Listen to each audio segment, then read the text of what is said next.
नमस्कार दोस्तों, मैं सौरभ वाजपेयी आप सबका स्वागत करता हूं आज के इस वीडियो में, जिसमें हम डिस्कस करेंगे फायरिंग ऑर्डर के बारे में। ठीक है। अब फायरिंग ऑर्डर क्या होता है?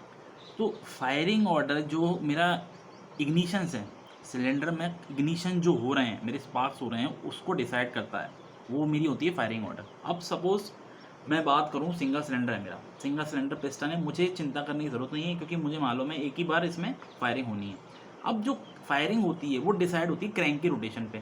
जब मेरा क्रैंक 720 डिग्री रोटेट कर लेता है तो अब मेरे को मैटर नहीं करता कितने पिस्टन है कितने सिलेंडर है। अगर 720 डिग्री रोटेट कर चुकी है मेरी क्रैंक, तो इसका मतलब उसने सारे पिस्टन, भले ही वो एक ही पिस्टन हो, उसने सारे पिस्टन पे फायर कर दिया है। अब अगर सिंगल सिलेंडर पिस्टन है, वो सॉरी सिंगल, हाँ ठीक है, सिंगल सिलेंडर है, तो उसमें क्या है, मुझे मालूम है एक ही बार फायर होनी है, मतलब 720 डिग्री रोटेट क्रैंक कर गई, 720 डिवाइडेड बाई 1 मतलब 720। फोर्थ सिलेंडर की बात करूँ तो फोर्थ सिलेंडर में क्या है कि अगर मैं 720 को 4 से डिवाइड करूँ तो क्या आएगा मेरा 180 डिग्री। इसका मतलब क्या है कि हर 180 डिग्री क्रैंक के रोटेशन पे मेरी फायरिंग हो। ठीक है। अब क्या है, मुझे फायरिंग कराना है फर्स्ट सेकंड थर्ड फोर्थ, मुझे मालूम है कि सीरियल वाइज नहीं हो सकती।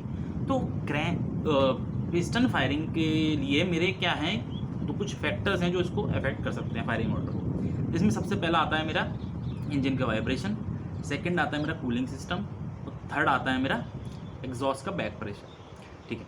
तो अब मैं बात करूँ कि इंजन वाइब्रेशन कैसे अफेक्ट करेगा। ठीक है। सपोज मैंने पहले सिलेंडर पे, पहले पिस्टन पे मेरी फायरिंग हो गई। अब सपोज मैं बोल रहा हूँ कि फायरिंग हुई, अगर किसी भी पिस्टन पे फायरिंग हुई है तो इसका मतलब क्या है, वो नीचे आ रहा है। ये मैटर नहीं करता पहला दूसरा तीसरा चौथा, किसी भी पिस्टन पे फायरिंग होगी तो वो नीचे आएगा। अब सपोज मैंने किया कि पहले पे मैंने फायरिंग करा दी, वो नीचे आया। अब अगर वो नीचे आ रहा है तो किसी ना किसी पिस्टन को ऊपर जाना पड़ेगा। ठीक है। अब सपोज मैंने पहले पे करा दी और मैं दूसरे पे करा रहा हूँ। ठीक है। अगर दूसरे पिस्टन पे फायरिंग हुई, ठीक है, अगर दूसरे पिस्टन पे फायरिंग हुई तो होगा क्या, उसको भी नीचे आना पड़ेगा। अब पहला पिस्टन जिस पे फायरिंग हो चुकी है वो पहले से ही नीचे है। ठीक है। दूसरे पे मैंने करा दी, वो दूसरा आ गया, अब वो भी नीचे आ गया। अब जो मेरी क्रैंक है, मैं सपोज उसको एक बीम मान लेता हूँ। ठीक है। तो अब अगर मैं बीम मान लूँ तो पहले और दूसरे पिस्टन मेरे नीचे हैं, तीसरे चौथे ऊपर हैं। तो क्या होगा, जो पहले दूसरे पिस्टन की वजह से मेरा बीम पे क्या होगा, एक साइड लोड बढ़ जाएगा। लोड बढ़ने की वजह से क्या होगा, मेरा वाइब्रेशन का खतरा होगा। ठीक है। अब दूसरी चीज़ मैं बात करता हूँ कूलिंग सिस्टम की। कूलिंग सिस्टम कैसे इफेक्ट करता है। अगर मैं सीक्वेंस वाइज फायरिंग कराऊँ तो होगा क्या, पहले सिलेंडर की हीट, पहले पिस्टन मैंने फायरिंग कराया, उसकी हीट निकली, फिर दूसरे की, फिर तीसरे की, चौथे की, तो ऐसे क्या होगा, कंटिन्यूअस हीट जनरेशन होगा जिससे मेरा पिस्टन सीज होने का खतरा है। ठीक है। अब तीसरे पॉइंट की बात करते हैं, जो है मेरा एग्जॉस्ट का बैक प्रेशर। एग्जॉस्ट का बैक प्रेशर कैसे इफेक्ट करता है। सपोज जो एग्जॉस्ट के पाइप हैं, ठीक है, एग्जॉस्ट के पाइप निकले हुए हैं, उसमें क्या है, मेरा जो फर्स्ट सेकंड थर्ड फोर्थ चारों सिलेंडर की मेरी क्या होगी, एक कॉमन एग्जॉस्ट निकलती है। ठीक है।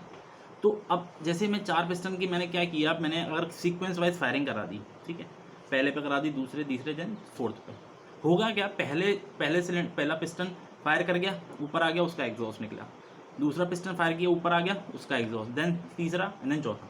तो क्या होगा, पहले का स्मोक निकला, एग्जॉस्ट निकली, देन सेकंड की निकली, देन थर्ड की निकली, देन फोर्थ की। तो फर्स्ट सेकंड थर्ड तो निकल चुकी, ठीक है। अब जैसे फोर्थ निकला, तो फोर्थ की एग्जॉस्ट जब निकलेगी तो उसने क्या किया, रास्ता मेरा ब्लॉक कर दिया। अब फोर्थ की निकल रही है, उसने बाकी पीछे वाले जो मेरे वो थे सिलेंडर्स पिस्टन्स थे, उनका जो स्मोक एग्जॉस्ट निकल रहा था वो क्या कर दिया, उसने ब्लॉक कर दिया।